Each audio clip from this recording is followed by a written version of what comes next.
Clara Morgan est au casting de la nouvelle émission de C8 dans laquelle des célébrités effectuent une retraite monastique. Au micro de RTL ce mercredi 13 décembre, elle a confié qu'elle avait adoré cette expérience.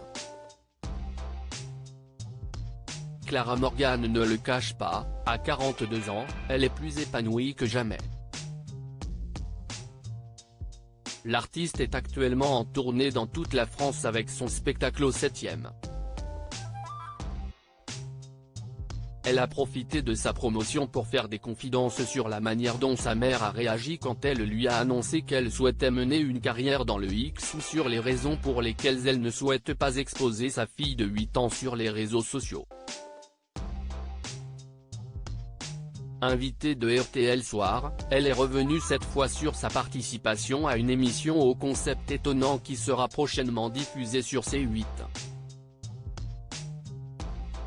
Clara Morgan a immédiatement été séduite par le concept du programme. Ce programme, produit par Adventure Line Productions, Koh-Lanta, Fort Boyard, se propose d'envoyer des personnalités faire une retraite spirituelle dans un monastère.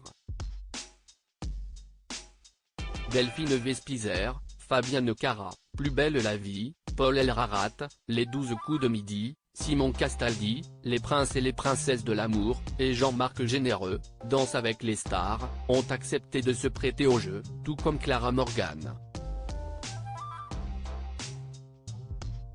J'ai adoré ça, a-t-elle lâché au micro de RTL sur sa présence dans le programme.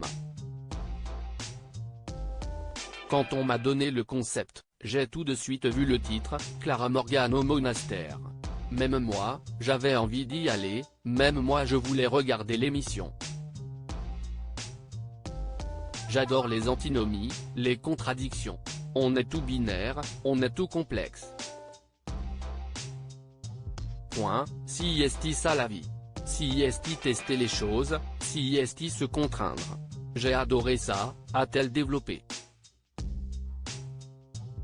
L'artiste entend se faire la porte-parole de personnes qui partagent ses convictions. L'émission sera diffusée en janvier sur C8, a signalé Clara Morgan.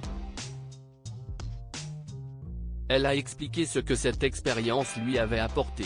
Au début, j'y suis allée sans conviction en me disant, ça va être léger, ça va être rigolo. Clara Morgan au couvent. Et en réalité, dès le deuxième jour, j'ai compris que je pouvais être porteuse d'un message, que j'avais quelque chose à y faire. Je suis extrêmement spirituelle mais je n'adhère à aucune religion. J'avais envie de parler aux prêtres de cette spiritualité en parallèle.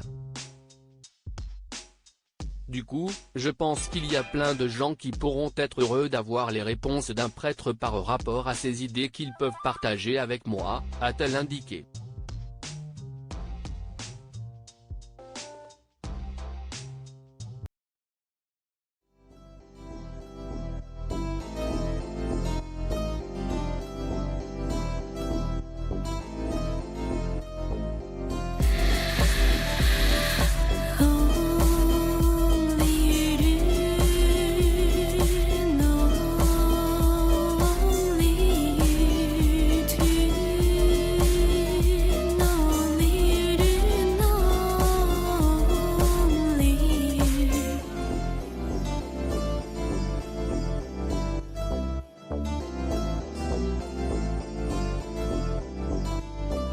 To